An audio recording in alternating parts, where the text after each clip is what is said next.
guys, welcome back to my channel. In this video I'm going to be talking about the 11 books that I read in the month of November. You heard that right. That is a big number for me personally. This is my best reading month that I have ever had. As you can tell, I'm decorated for Christmas. I have my little gingerbread man right here. And I have my hot latte with brown sugar, maple syrup, and cinnamon. So let's get started with the stats. So this month I had the most diversity when it comes to genres. I had 4 different genres I read this month. I had 5 romance, 4 fantasy, 1 sci-fi, and 1 YA mystery. Usually it is only romance and fantasy that I read during these wrap-ups, so this is a pretty exciting month. So to start off with my first read of this month, and one of my favorite reads, is Throne of the Fallen. So this book follows Envy and Camilla. And Envy is one of the princes of hell, and his court is basically falling, and in order to help his court he has to compete in these games, because at the end of the games they get what they most want out of it, I guess. And then Camilla somehow gets dragged into the games by Envy, and she starts competing in the games for the same reason as well. This book, I think I'm set on a 4 point.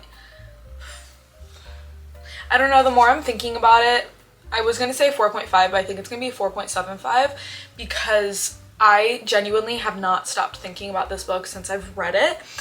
The banter in this was absolutely impeccable. He just seems so infatuated with her throughout this entire book, even though they like hate each other and don't get along. It is a enemies to lovers per se, but not like a true enemies to lovers. They just dislike each other at first. There's so many twists and turns in this book. It's a very atmospheric book, I guess is the best way to put it. And the games is so much fun. Both of them discovering things about each other is incredible. Following Camilla's character was amazing because she just, there's like mysteries about Camilla that you don't know about, and it's like hinted out throughout the entire book. And once you finally find out what it is, one, it makes sense. I was still shocked by it, but there were little hints dropped at it, but it was just, I don't know. I loved following her character. And Envy is one of my favorite MMCs I've read about. I don't know. It was just absolutely incredible. I could not recommend this book enough. I've gotten several people to read this book just from posting like TikToks about it, and several mutuals have said that they've read it, so I definitely recommend this book. I love this book so much. And then the next 3 books that I've read are all in a reading vlog, so go check that out. I'm gonna try to link the reading vlogs that I did this month down below. But the next book that I read was Daydream by Hannah Grace, and it is about Henry and Hallie. And this is the 3rd book in the, can you see it? In the Icebreaker series. This is off topic, but I can't wait to put all of these books away because they've been sitting in a corner. I put all of the books that I read during the month in a corner for this video, and so I'm so excited to finally put these books away.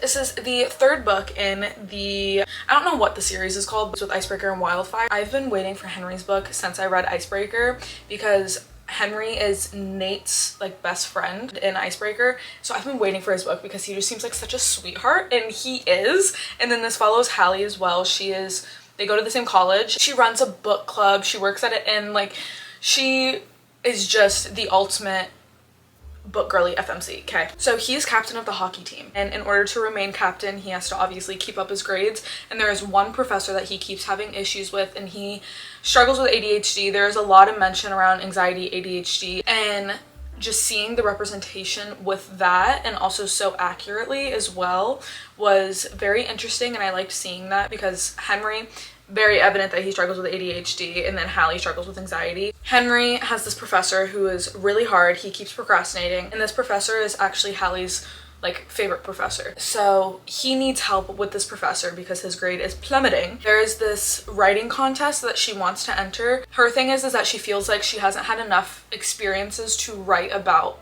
romance, and so they have a deal where if she helps tutor him, it's kind of like a fake dating thing. He gives her these experiences of going on dates so she can have content for her book, and they are just such a cute couple. I'm rating this 4 stars. I loved this book so much, if you cannot tell. And then the next book that I read was Better Than the Movies by Lynn Painter, which I've had so many people tell me that I need to read this, and so I finally did. This is about Liz and Wes, and it takes place in high school. and they both grew up together, lived down the street from each other. They were always like friends, I guess you could say. So Liz has had a crush on Michael basically her entire life, and then he ended up moving away, and then in their last like couple months of senior year, he moved back and transferred back to their high school. And so she was like shocked, and it was coincidentally like a few weeks before prom, and so she really wants to go to prom with Michael, and she wants Michael to like her. So Liz wants Wes to help her to get Michael to like her. I did like this book, but I found it very young adult. I was kind of disappointed with it because it didn't give me, I mean, it did give me rom-com vibes, but I don't know if I just didn't read it at the right time, but it just seemed kind of cheesy to me. I'm not gonna lie. I think that if I read it at a different time, like over the summer or something like that, I would have enjoyed this a lot more, but I did find it a little corny, just a little bit. This is a 3.5. Which sounds bad, but genuinely I do recommend this book, and I can understand why it is some people's favorite like romance book. It just was very high school, I guess is the best way to put it. And it's called Better Than the Movies because they're both like rom-com fanatics, are Wes and Liz. And the little, let me find it. At the beginning of each chapter, there's like an excerpt from a like famous rom-com. It says, "I'd rather fight with you than make love with anyone else," "The Wedding Date." There's another one. There's like a few, "How to Lose a Guy in 10 Days. So it kind of sets the scene of it being a rom-com, and I think that this is a very good romance book. I just personally didn't love it. So that's why the rating is a little bit lower than I expected it to be. And then the next book that I read is a novel love story by Ashley Poston. Basically, this follows Elsie, and there is this like readers retreat that her and her like book club do, where every year they go to this cabin up in, I think, New York, and for an entire week, all they do is just read and chat about books together. So this year, it comes around that time and no one can go except for Elsie. She decided to just take a solo trip, and this book club that she's in found each other because of a series. I forgot what the series is called, but it's a book series. And they all loved it, and so they started a book club. And it's based in a small town is the series. As she's on her way to this retreat by herself, she breaks down and she gets stuck in that small town. So all of Ashley Poston's books have this like magical realism element to it. And so that's what I really like about it, because it's not like just a basic romance. There's like little twists and turns when it comes to the magical realism of it. So she gets stuck in this small town. She's broken down. Her car can't get fixed until like a week later. She is stuck in the small town meeting and talking to all of these characters that she's read about. And then there is Andy, who is not in the books, and she's very confused. She's trying to figure out who this character is because she did not read about this guy. This is a 4-star for me. I absolutely loved it. I did not like it as much as I thought I would, because I was going into it thinking that was going to be like Stars Hollow, and that just wasn't the case for me. And then the next book that I read was on my Kindle, and that was Heat of the Everflame by Penn Cole. This is the 3rd book in the Kindred.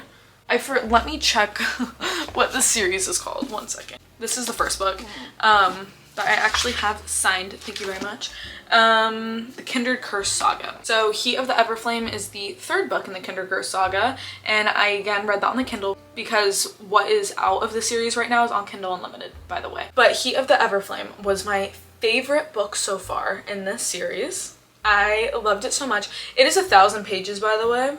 And I genuinely could have read about 500 more. It did not feel like 1,000 pages whatsoever. I had such a great time reading this book. I love the development of our characters. I actually like our side characters a little bit more than our main characters sometimes. I mean, they're technically main characters. This book was just so good. It is my one and only 5-star of this month. This series has gotten a lot of like mixed reviews, I guess you could say, because our female main character DM sometimes gets kind of annoying. Like, she kind of complains a lot sometimes, and I do understand that. The 2nd book kind of irritated me with her, but this book was just incredible. I love, love, love Luther, who is our MMC, and he is a shadow-wielding MMC. There's just everything that you want in a fantasy, I guess you could say. I love this series so much. I can't wait for the 4th book, and yeah.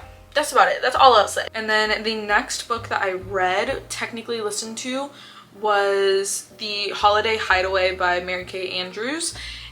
This is like a novella. It was a Christmassy novella. I don't think I'm gonna rate it because it was under 100 pages was this novella. It was like an hour long was the audiobooks, and I kind of just I didn't love it. I couldn't tell you what it was about. It did not give any Christmassy vibes to me personally. I don't know. He had like a fiance the entire time, our main character. Couldn't tell you what our characters' names are, by the way. I'm not gonna look it up. I don't care enough to look it up. I kind of hated it, so I'm just gonna give 0 rating, because if I were to give a rating, it would be under 1 star. It was my attempt of getting in the Christmassy spirit, and it was a fail. It was a complete and utter fail, okay? On a better note, the next book that I read, again, don't have the book. I listened to audiobooks and read a lot on my Kindle this month, but the next book that I read was Golden Sun by Pierce Brown. This is the 2nd book in the Red Rising series. So I listened to this book. When I tell you, Red Rising was a big struggle for me to get through. I did not like Red Rising personally. It was just very confusing for me. I understand why people like it. I think if I understood it better, I would have liked it more. But I could not understand it for the life of me. I did not love Red Rising all that much. Now, Golden Sun was absolutely incredible. Like, incredible. It was, I don't know what clicked. It was probably like 20-30% through Golden Sun, and something just clicked in my head, and I understood the characters, the worlds, the different politics, and just all of the stuff. I fully understood it, and once it clicked, I loved it so much. Our main character, Darrow, he is just, I don't know. I was describing it to my dad, because I was saying to my dad that I think he'd like this series. I was like, he kind of reminds me of Anakin if he didn't go bad, if that makes sense. Like, I don't know if that makes any sense. I don't know if it's just because it's a sci-fi and it reminds me of it, but he reminds me of Anakin if he didn't go to the dark side, kind of. I don't know. I just love Darrow. I love our side characters, Severo, Mustang, they're actually kind of not really side characters anymore, but oh my god. And Ragnar, we got introduced to Ragnar in this book, and I love him so much. He's like a giant little teddy bear. He looks scary as shit, okay? Like, I looked up some fan art on Pinterest. He looks terrifying, but oh my god, I love him so much. He's like a little teddy bear. He's like a little gray teddy bear. But if you don't know anything about Red Rising, it's like it's a sci-fi dystopian world, I guess. I honestly don't know how to describe it. Like, I understand it, but it's so hard to describe. The first book is kind of like Hunger Games, where it's like a bunch of kids basically. Like, they're like young, like teenagers, and they're competing in like these games, and there's like this battle. There's different like teams, I don't know what you would call it, and it's like deep shit. It's not just capture the flag or anything like that. Like, they're killing each other, and they're capturing slaves, and they're doing all this stuff. Like, the first book was very intense. This book was also very intense, but the first book was just like whiplash a little bit. This book I'm rating 4.75 because there were some parts where I was like, what the fuck is going on? But the ending, that was actually crazy, was the ending of this book. If you were in the same boat as me, where Red Rising felt a little flat, and I almost DNF'd Red Rising, and I did not think that was going to continue the series. If you were in the same boat as me, please, for the love of everything, continue on to the next book, because it just gets so much better. It makes so much more sense in the second book.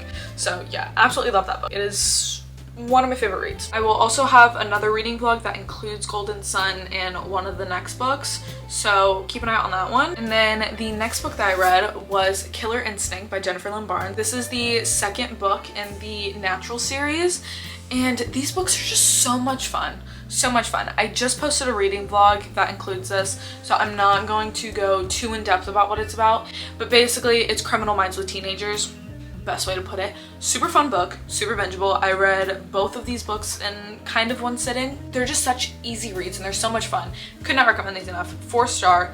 Absolutely loved it. And then the next book that I read was The Songbird and the Heart of Stone by Carissa Broadbent. It's the continuation of the Crowns of Nyaxia series, which includes The Serpent with the Wings and Night, which I'm sure you've heard about. This book is about Misha, who is Rain's best friend from Serpent and the Wings and Night. The first 2 books of the Crowns of Nyaxia series follow Rain and Aurea, and then this book and the next book is going to follow Misha and Azar, and then the next 2 books after that are going to follow a different couple. So it's kind of like an interconnected duology series, if that makes any sense. And I really love that concept. Basically, it leaves off right where the last book left off, and I could not remember for the life of me what happened in the last book, but it did briefly go over what happened in the last book to like jog my memory, and it did a great job because I was not confused at all. So Misha basically is like a prisoner and Asar is like keeping her prisoner in simple terms. This book takes place in hell basically, and there's like different dimensions of hell that they travel down to try to collect these objects for something. And so Asar needs Misha's help for some reason. You know what the reason is, but I'm just not gonna say it. So he needs her help to complete what he needs to complete. In this book, you see Misha very much struggling with the concept of like who she is. She is a turned vampire. In this world, there are obviously vampires who are born vampires and then they can turn people into vampires. So she is a turned vampire. She was a missionary, like priestess, before she became a vampire for her god, and so she worships this one specific god. There's a lot of weird stuff with it, I'm not gonna lie. Like the relationship that this god has with his followers is just fucking weird. Just seeing her basically come to terms with who she is. She's been a vampire for 50 years. Over those 50 years, she's basically hated who she's become. Like she hates being a vampire. So you see her kind of fall into that. And then there's Asar, who is a shadow wielder, and I can just see myself really falling in love with them, but specifically him in the next book. Because in this book you got like quite a bit of him, but he was like almost unraveling as the story went on, and I can just tell in the next book it's gonna be fucking amazing. And the ending of this book,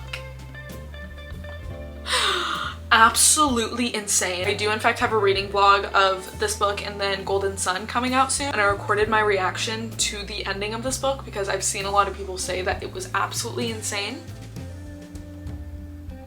I had no clue at all. I didn't even say my rating, but I think I'm gonna rate it a 4-star because although I loved this book, there were some parts that were kind of boring, I guess, or like fell kind of flat for me and I couldn't really wrap my head around.